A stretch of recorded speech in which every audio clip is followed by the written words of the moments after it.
أعوذ بالله من الشيطان الرجيم بسم الله الرحمن الرحيم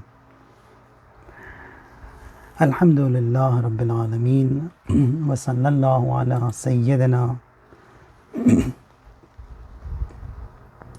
ونبينا أبي القاسم المصطفى محمد وعلى أهل بيته الأطيبين الأنجبين بهم نتولى ومن أعدائهم نتبرأ إلى الله. اللهم كن لوليك الحجة ابن الحسن صلواتك عليه وعلى آبائه في هذه الساعة وفي كل ساعة وليا وحافظا وقائدا وناصرا ودليلا وعينا حتى تسكنه أرضك طوعا وتمتعه فيها طويلا. اللهم صل على محمد وآل محمد وعجل فرجهم. There is a Hadith al-Qudsi, and in that the Almighty Allah says, Ya Abdi, Anta turid wa ana urid, wa la yakunu illa ma urid. My servant, you want and I want, and that what I want will happen. فَإِن سَلَّمْتَ لِي مَا أُرِيد أَعْطَيْتُكَ مَا تُرِيد. If you submit to me to what I want, I will give you what you want. وَإِن لَمْ تُسَلِّمْ لِي مَا أُرِيد أَتْعَبْتُكَ فِي مَا تُرِيد وَلَا يَكُونُ إِلَّا مَا أُرِيد. And if you do not submit to me to what I want, I will make you tired in seeking what you want, and that what I want will happen. It is the Almighty's command, it is the Almighty's intention, it is the Almighty's word that what He wants happens.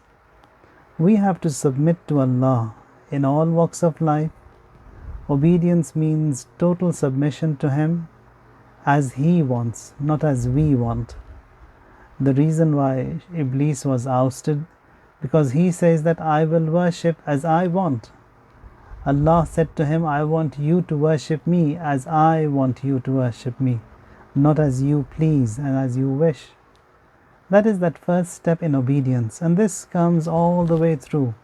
Obedience to Allah, obedience to Rasulullah, obedience to Waliullah, all of that is in line, and it's all obedience to Allah Tabaraka wa Ta'ala. The days are related to Amirulmomineen, and then in the ziyarat that we have for Amirulmomineen Salamullah alayhi, we say Assalamu alayka ya Mawlaya ya Amir al-Mu'mineen ya Amin Allah fi ardeh. The trust of Allah on the earth. وَسَفِيرِهِ فِي خَلْقِهِ. Allah's envoy, Allah's ambassador in His creation. وَحُجَّتَهُ الْبَالِغَةَ عَلَى عِبَادِهِ. And Allah's decisive argument, hujjah, evidence, proof over His creation. That is Amirulmomineen Salamullahi alayhi. Amirulmomineen is distinct, is totally exclusive in this entire creation of Allah Jalla wa Ala. Looking into the life of Amirulmomineen, his birth in Kaaba, no one before him was born in Kaaba, nor by way of taqleed could anyone try and be born in Kaaba. That also is not possible. So only for him, the walls of the Kaaba, they crack open, they let Fatima bint Asad in, and there Amirulmomineen is born. So that is Allah's divine irada, His intention, that Amirulmomineen be distinct from day one. In the khutbah that we have from Rasulullah sallallahu alaihi wasallam on the day of Ghadir, says, Ma'ashir an-nas inni nabiyyun wa aliyyun wasiyyi.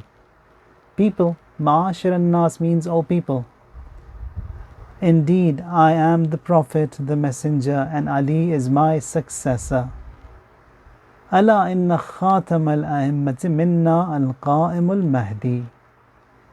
In the khutbah of Ghadir, Rasulullah, he mentions all of the Imams. Now, in the event of Ghadir, it is Amirulmomineen who is being appointed as the successor, and the Hasanain alayhim as-salam are present, but then they are children. Now here in the event of Ghadir, Rasulullah, in that long sermon that he delivers, he mentions the names of every single Imam, clearly makes people know. Now this mentioning the names of the Imam has been on multiple occasions. Upon the birth of Imam Hussein alayhi salam, when Jibreel brings the note from the Almighty that is known as Hadith Lawh Fatima, over there also the names of the 12 Imams have been mentioned, that is upon the birth of Imam Hussein. Before that, after that, and all of this has been clearly told, and people were educated of the Imams after Rasulullah sallallahu alayhi wasallam. In this khutbah, the Prophet, he says, Ala inna khatam al-a'immati minna al-qa'im al-mahdi. That is, the seal of the Imams, that is the final Imam, is from us, and that is Mahdi. The Prophet says, Ala innahu al-zahiru ala ad-din, ala innahu al-muntaqimu min al-zalimeen. Indeed, the seal of the Imams is from us, and that is Al-Qa'im al-Mahdi. He indeed is the one who shall come out so that the creed may prevail, and he indeed is the one who shall seek revenge against the oppressors, and he indeed is the one who conquers the forts and demolishes them.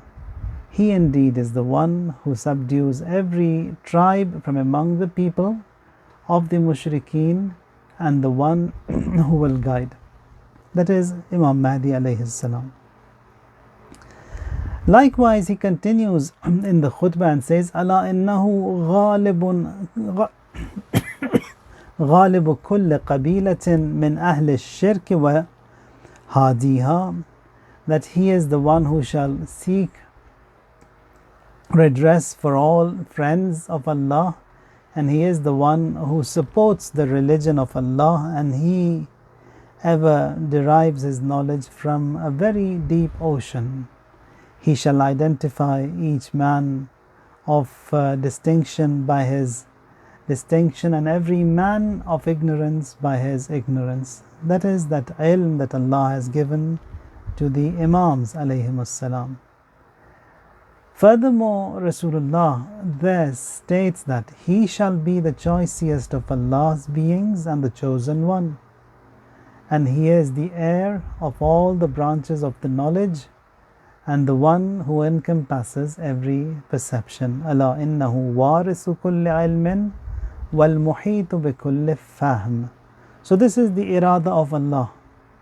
This is what He has intended, and this is definite to happen, as the Wilayat of Amirulmomineen was mentioned by Rasulullah. He announced, and people, they witnessed, they saw, and they turned away from that allegiance that they had extended and sworn upon the hands of Rasulullah sallallahu alayhi wa alihi wasallam. Now, when we look back into history, we see that in the history of Islam, there is no incident wherein there are so many eyewitnesses. It is said 10,000, some say 40,000. So all of these Hajis who were going to their homes were summoned back by Rasulullah. They all got together in Juhfa, in Ghadir. Ghadir is this, the place is near Juhfa. Juhfa is one of the miqats that we have for Hajj.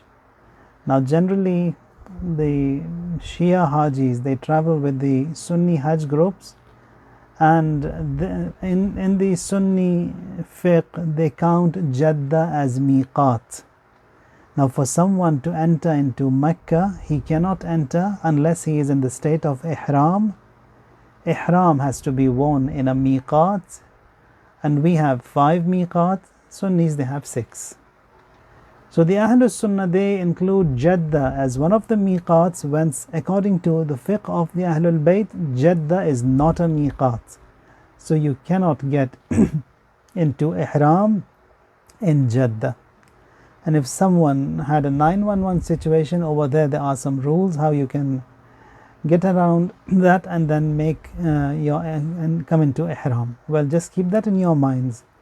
If inshallah you happen to travel to Hajj or Umrah and your group leader wants you to get into ihram in Jeddah, Jeddah is not a miqat according to the fiqh of the Ahlul Bayt. So you travel to Juhfa. Juhfa is that place which is where the Ghadir took place. It's about 40 minutes drive from Jeddah. It's good that you go and get into ihram there and also pay a visit to that noble place where this incident took place, that is Ghadir, where Rasulullah, he gathered all the Muslims and there he delivered this sermon and everyone heard. Now when everyone heard and they said that we labbaika ya Rasulullah, we swear an allegiance with you, they came, they swore their allegiance upon the hands of Rasulullah and Hazrat Amirulmomineen Ali alayhi salatu wassalam. Now the women who wanted to swear an allegiance, they cannot touch because of being non-mahram. So for them a bowl of water was placed, and in that water from the other side Rasulullah, he dipped his Mubarak hands and Amirulmomineen on the other side of the bowl, and women who used to come to swear an allegiance, they dipped their hands so that that allegiance was sworn upon the Mubarak hands of Amirulmomineen and Rasulullah sallallahu alayhi wa alihi wasallam. So an incident with that many eyewitnesses, and then so many turned back, and then many denied. Many who were present also, they later when they were asked, they did not. Now there is a dua from Imam as-Sadiq alayhi salam. Imam as-Sadiq was asked that a true person waiting for the Imam, any instructions for him? Imam in reply teaches him this dua, says, say Allahumma arifni nafsak, فإنك إن لم تعرفني نفسك لم أعرف رسولك. God, make yourself known to me. If you don't make yourself known to me, I will not know your Rasul. Allahumma arifni nabiyyak, فإنك إن لم تعرفني نبيك لم أعرف حجتك. God, make your Nabi known to me, and if you don't identify him to me, I will not know who the hujjat and the argument, the Imam is. And Allah, arifni hujjatak, make it known to me, identify your hujjat to me. And if you do not do that, dhalaltu an dini, that I will be misled. I will be misled from my religion. So knowing the Imam is of that acute importance. Knowing the Rasul is of acute importance, and knowing the Almighty Allah Tabaraka wa Ta'ala is the same. So all of them have to be known, all of them they have to be identified, all of them they have to be understood. Allah, Rasul and the Wali. And only then will the deen of a person will be complete. So knowing the Imam, not just that I know him, that is Amirulmomineen, well, that is the basic information that you have to have, but also the activity, the actions of the Imam, his seerah, that also has to be understood. We have to study that, look into it and see how the actions and a'mal of the Imam were, and how I have to be and where do I lie in this belief system that I have. So arifni. So all this in this dua taught by the Ma'soom is emphasized in this arifni. Make it known to me. Now all this more or less we all know, but regarding the Imam, how much do we know him? How much do we accept him? There are many who accepted Rasulullah's message from far away.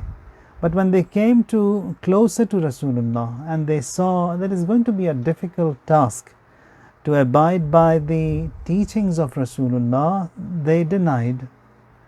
Now here when we see the actions and the seerah of Amirulmomineen Salamullah alayhi, that wasn't easy for people to be with Amirulmomineen. In Quran there is an ayah that says that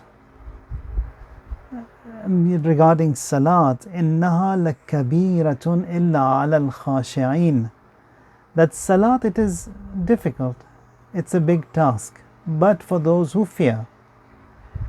But for fasting, this is not the case. Fasting is easy, anyone can fast. You can fast in long days, you can fast in short days, you can fast.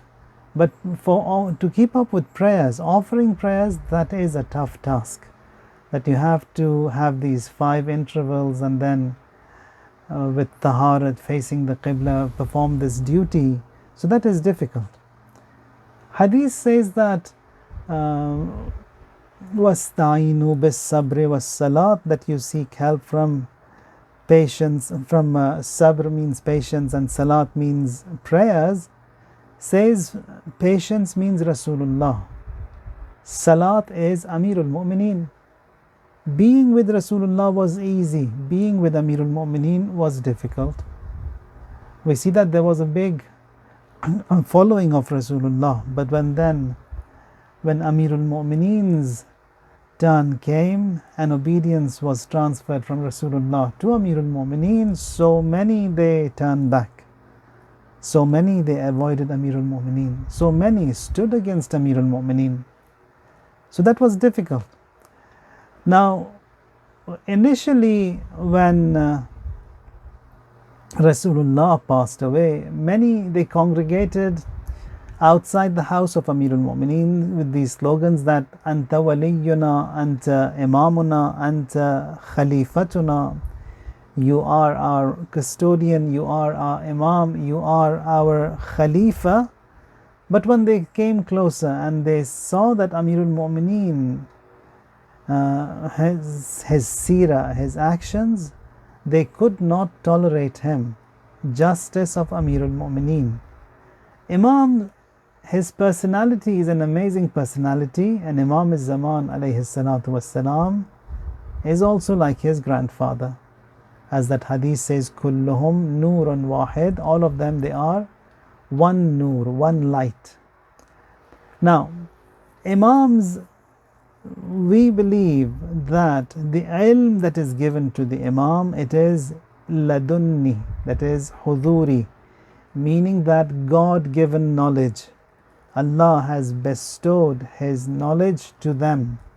They don't need to acquire that from anyone. It is Allah who has given them that knowledge.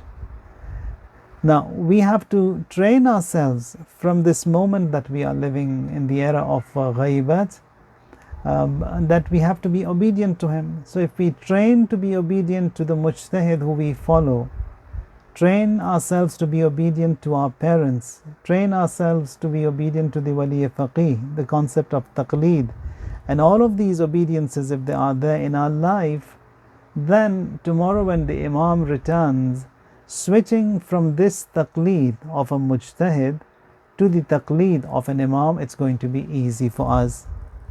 But if someone was without taqleed, no obedience to a mujtahid, nothing whatsoever, and at times they say, when you ask, in whose taqleed are you? We are in taqleed of Mawla Ali. Mawla Ali has said to be in taqleed of a mujtahid. So they bypass the mujtahid and be in taqleed of a ma'asum, not possible. So we have to be in taqleed of a mujtahid. That is the path that was shown by the Imam. So when the Imam arrives, then switching from a mujtahid to an Imam, it's going to be easy. But if someone was without taqleed, so it's going to be a whole new lesson to start from, and that is be in taqleed of the Imam. So this era of ghaibat, it's an era of probation, era of training, education, so that we know ourselves, we prepare ourselves to be obedient to the Imam alayhi salatu wassalam.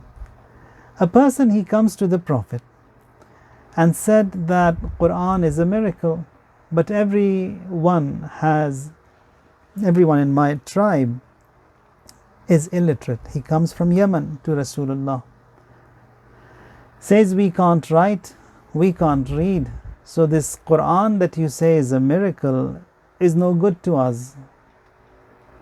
So he says, then what miracle do you want? Says one of those standard miracles like the prophets before you had performed, like the opening of the seas, like granting shifa to someone who is deaf, or someone who is giving life to someone who is dead, something like that in those lines. He says, whatever miracle you want, from whichever prophet you want, just tell and I will provide. He says, like the miracle of Saleh, Nabi Saleh, where a camel emerges from the mountain. Can you do that? Rasulullah says, how many do you want? He says, 4. Says, what color do you want? Says, red. Rasulullah stands by the mountain, says, Bismillahir Rahmanir Rahim, and a camel emerges red, and he's happy to see his camel. And then says, Bismillahir Rahmanir Rahim, a second camel emerges from the mountain. Now he wanted to get the third one, this Yemeni guy. He says that, wait, let me go back to my hometown with these camels, and then I'll come back to collect the other 2. When he returns to Medina to collect the other 2 camels after 3-4 months, the Prophet, he had passed away. Rasulullah passed away. He comes and says, where is the Prophet? I've come to collect my camels. They say, Rasulullah, he has passed away. His doesn't matter, even if he has passed away.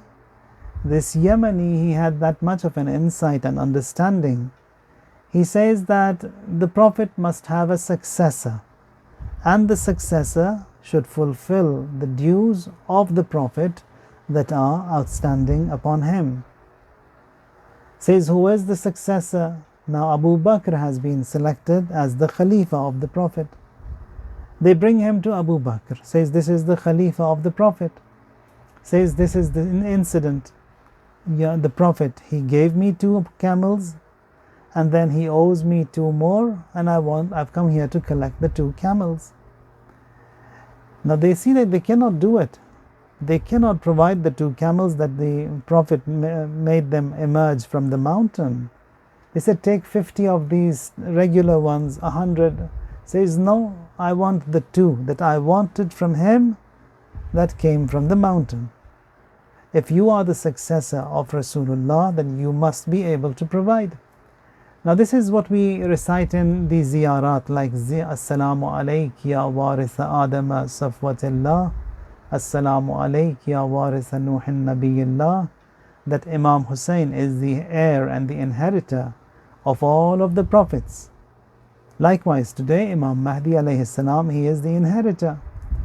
Like a son inherits from his father anything that is outstanding from the father, his prayers, his fast, his hajj, etc., any dues, any funds that he owes to be paid, fulfilled by the son, just like that, the Prophet also, whatever is outstanding and pending from the previous Prophet has to be fulfilled by the successor. Now, in all of these prophets, there have been tasks and affairs that they had started, they could not continue, or pending because they were killed, or the time did not suffice. So all of those pending tasks are upon Imam al-Asr alayhi salatu wassalam. That is why we say that he is the waris of everyone. Now this Yemeni, he says that the Prophet, his successor, must be able to fulfill. Now they could not get to a conclusion. In that meeting, Salman was present. He says, Alayka bi Abil Hassan. That go to Abul Hassan, that is Amirulmomineen, Ali alayhi salam. They bring him to Abul Hassan. And then, now Amirulmomineen at this time, he is 32 years old, young. Alayka bi Abil Hassan comes here and then says that this is the incident, that is the report, this is the story. He says, I remember, I was there, I was present.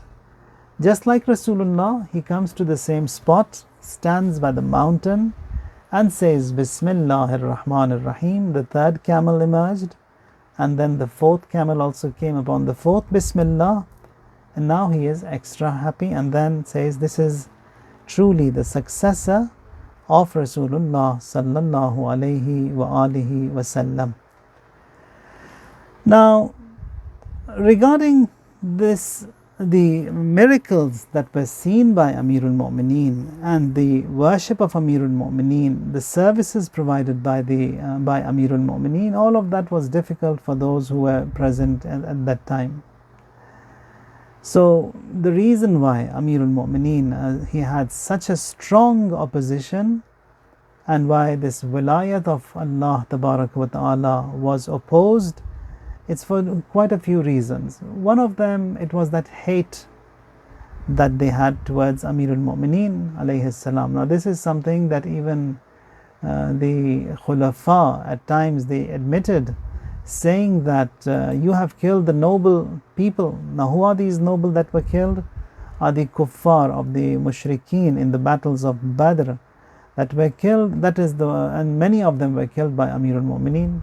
So they said that for that reason they had that soft corner towards the kuffar and the mushrikeen. And in these du'as also that we have, for example in du'a nutba, there says that ahqadan badriyatan wa khaybariyatan wa hunayniyya wa ghayrahunna. All those ahqad and all those dignitaries that were killed by Amirulmomineen in the battles of Badr and Khaybar and Hunayn, فَأَصَبَّتْ عَلَىٰ عَدَاوَتِهِ وَأَكَبَّتْ عَلَىٰ مُنَابَزَتِهِ. That is the reason and the cause for the hate they had towards Amirulmomineen Ali alayhi salatu wassalam. Now this democracy also that we have today, this democracy also, it is the inception of democracy was in the Saqifa. In the Saqifa, because the ayah says, An-Nabiyyu awla bil mu'mineen min anfusihim. Nabi, he is first and foremost. You have to be obedient to the Prophet.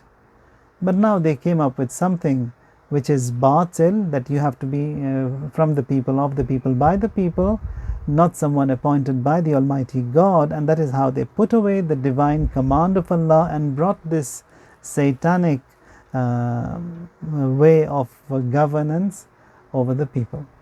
So awla bil mu'mineen, Quran says an-nabiyyu awla bil mu'mineen. The Prophet is the first, the Prophet is the foremost. Now when we see Rasulullah in this khutbah Ghadir, he also says the same, says after me my successor is Ali, after Ali it is Hassan, after Hassan it is Hussein, and he mentions the 12 imams one after the other, and then says man kuntu mawlahu fahadha aliyun mawlah. Whosoever's master and mawla I am, Ali also is his master and his mawla. So clear, everyone saw, everyone heard, everyone witnessed, everyone swore that allegiance, and then they stood against the Prophet and Rasulullah and Amirulmomineen. Now Quran has many ayat. He say on an occasion says, Alam a'ahad ilaykum ya bani Adam, Allah ta'budu shaitan. Says Bani Adam, O sons of Adam, this covenant of mine to you, that la ta'budu shaitan, don't worship shaitan. Innahu lakum aduwwum mubin. He is your known enemy. وَأَنِ اعْبُدُونِي هَذَا صِرَاطٌ مُسْتَقِيمٌ. You be obedient to me, and this is the right path. Now, an idol carved with a stone, or an idol of flesh or bones, doesn't matter. So whoever stood against God, stood against Rasulullah, is an idol. So it doesn't matter if it's an idol that people they carve with their own hands and then they bow down and worship before that idol, or a person of flesh and bones, then he also has that satanic instinct and satanic existence and stands against Allah and Rasulullah and Amirulmomineen. It's the same. La ta'budu shaitan. Now, one of the du'as that we have for this Ghadir is Alhamdulillah alladhi ja'alana min al-mutamassikin bi wilayati Amirulmomineen wal a'immat al-ma'asumeen. That Allah, all praise belongs to Him who made us among the adherents of Amirulmomineen and the Imams. This is a great honor that has been given to us, the Shias, the followers of the Ahlul Bayt, because it's this only lot who celebrate Eid al-Ghadir. That is the only lot who are sincere to Amirulmomineen, and very few in this entire creation, just a few of them.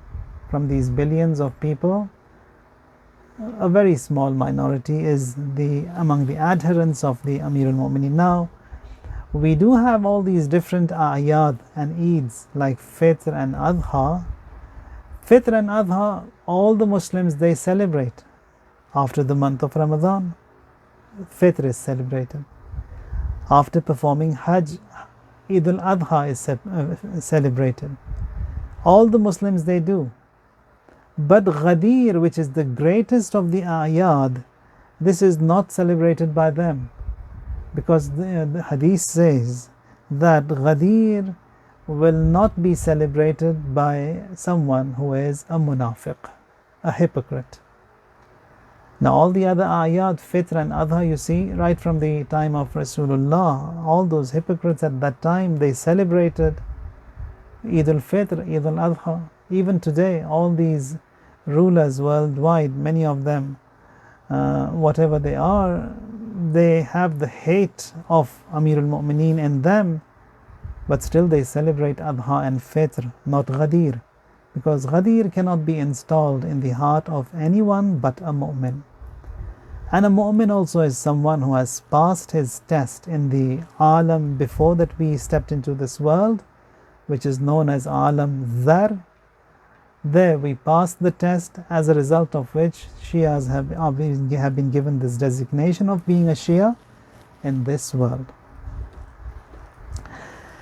Now, regarding Eid al-Ghadir, Amirulmomineen, in one of his sayings, he says that if I wounded one of the followers of mine, one of the Shias of mine, they will never turn away from me. They will still remain obedient to me, loyal to me. Says if I was to pour the entire wealth of this universe to someone who is a munafiq, someone who is a hypocrite, someone who is a nasibi, and the life of Nuh, for example, was given to him, thousands of years to live, says despite all that I've given him, he still will not be submissive to me, he will not have that love towards me. A mu'min, no matter how much he suffers, no matter how much of a pains he goes through, he still will remain with Amirulmomineen. All these shuhada that we see worldwide, all this torture, all this hard, the tough time that mu'mineen they go through, you never see them talk against Amirulmomineen, talk against Allah Tabaraka wa Ta'ala. That is a special bonus given to them. Rasulullah sallallahu alayhi wa alihi wasallam, he says, Ya Ali, laka sab'u khisalin la yuhajjuka fihinna ahadun yawm al-qiyamah. Says that, Ali, you have 7 qualities. No one can challenge you in these 7 qualities until the day of judgment. Anta awwalul mu'minina billah imanan. Says you are the first one to be obedient to Allah Tabaraka wa Ta'ala, first believer, the most loyal towards the divine covenant of Allah, and the strongest in the establishment of the divine command. Awfahum bi'ahdillah, aqwamahum bi'amrillah, wa ar'afahum birra'iyah. You are the kindest towards the subjects and the just, most just, observing equality, and the most knowledgeable of them in judgments, and the most superior on the day of judgment. So these qualities that you have, Ali, no one can challenge them, no one can match them, no one can come closer to them, These qualities are exclusive for Amirulmomineen Salamullahi alayhi. So the judgment that Amirulmomineen, he used to judge, Imam al-Asr alayhi salam, when he returns, his judgment, it will be based on wahy. That is, not like what we have today in the judiciary system. The plaintiff and the defendant, they bring their witnesses, or at times you have to swear an oath. When the Imam returns, he is not going to look after witnesses and swearing an oath. Just like Prophet Dawood, he used to judge, he used to wait for wahy to be revealed, and then based upon that he used to judge. That is haqq and batil. So in these witnesses and swearing, a person can lie and things can be twisted, and that what should be the haqq will not be given to the rightful owner, and people will suffer. But during the time of Imam al-Asr alayhi salam, this is not the case. Judgments will be based on wahy, so there will be no way to cheat. Marhum Behbahani, he reports this incident, Wahid. He was invited to one of the towns for tabligh in the month of Ramadan. There says that he, after giving the lecture, he used to pray that Allah delay in the return of the Imam alayhi salatu wassalam. People, they got offended. They said that we invited him to come and deliver lectures here for us, and then he says that instead of Ajil fi faraji Maulana, Allah hasten the return, he says delay in the return. So they got offended. The board, they come and they say, thank you, pack up, leave. We don't want you here from tomorrow.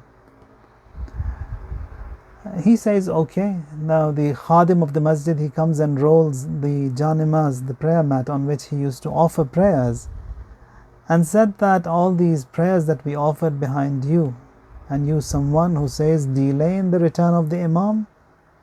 Now this sheikh also got saddened, and then he comes to his house.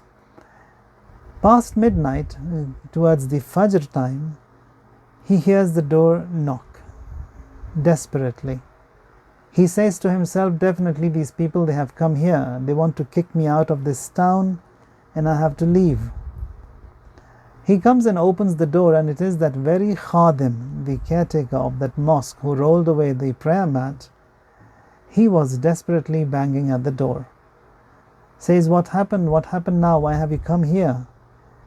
He says, what we did to you was bad, extremely sorry. We want you to return back to the masjid and continue with your daily sessions, your lectures and the prayers, whatever. He says, I will not. Says, we plead that you have to. Says, what happened? Tell me.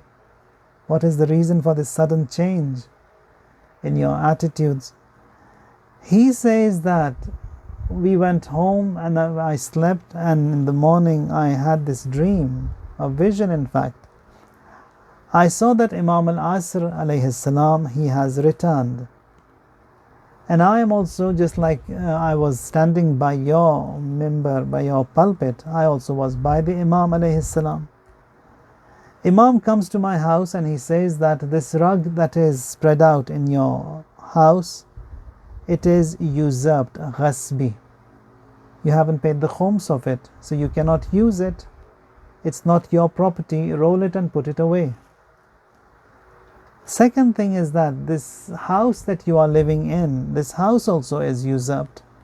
It belongs to a saghir. Saghir means an inheritance. Sometimes there is a young person who is involved in the inheritance, and there a special permission is required from a mujtahid or his wakil.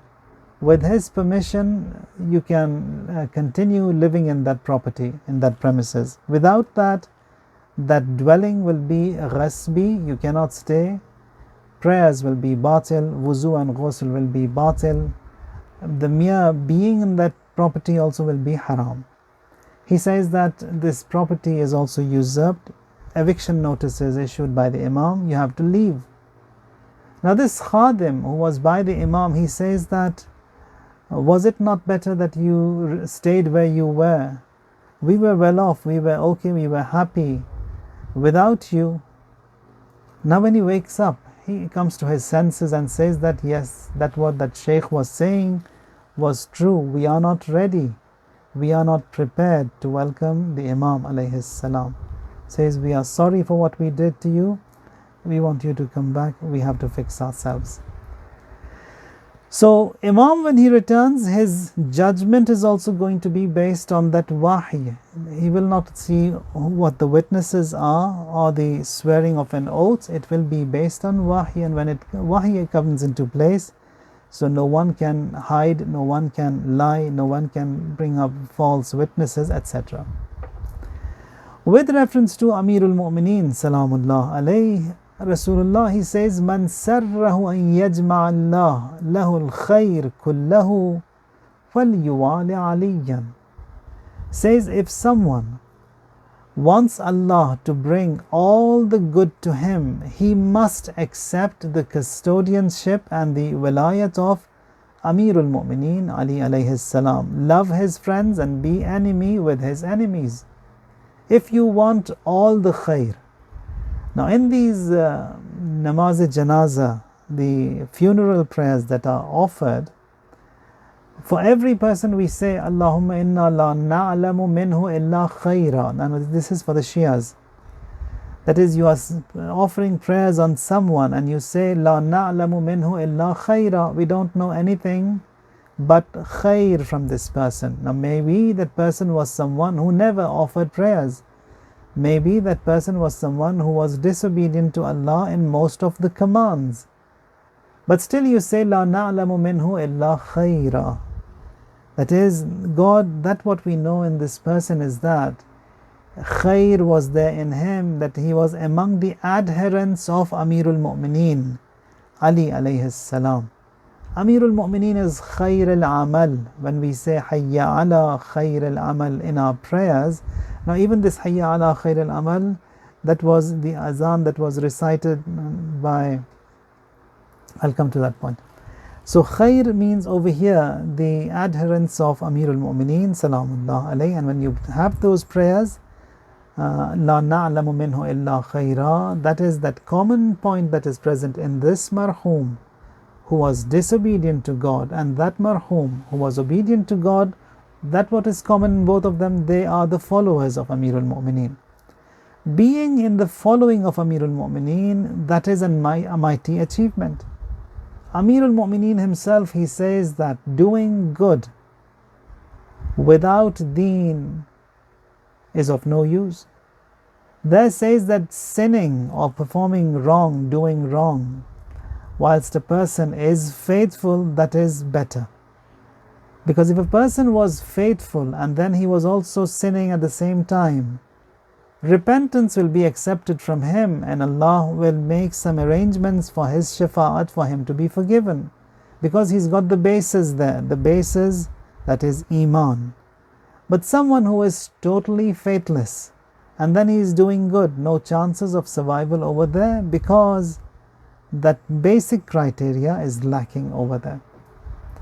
Rasulullah sallallahu alayhi wa alihi wasallam, on the eve of Mi'raj, when he ascends to the heavens, to the skies, and this Subhanalladhi asra bi'abdihi laylan min al-masjid al-haram ila al-masjid al-aqsa, in the first ayah of Surah Isra, you recite. There says that I was brought to Masjid Aqsa in Bayt al-Maqdis. There Jibreel, he comes there, and by the command of the Almighty Allah, Jibreel was asked to summon the souls of all of the prophets, all of them.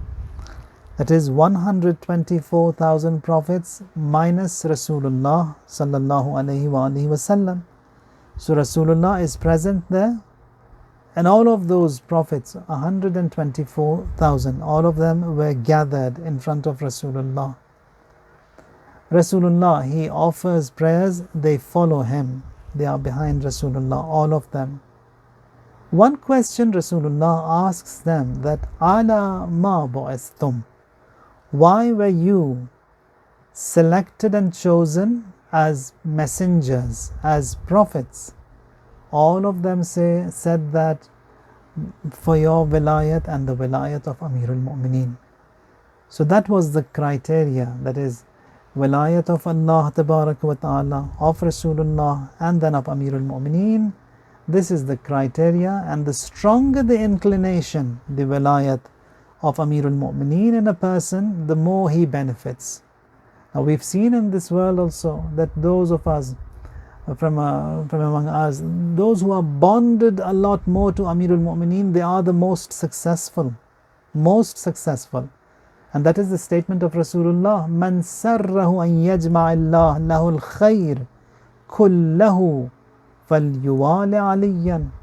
That is, if one wants Allah to bring all the good to him, he must accept the custodianship of Amirulmomineen Ali alayhi salatu wassalam after me. And someone who is connected to Amirulmomineen, Allah gives him strength, Allah gives him might, Allah gives him all the good of this world and the hereafter.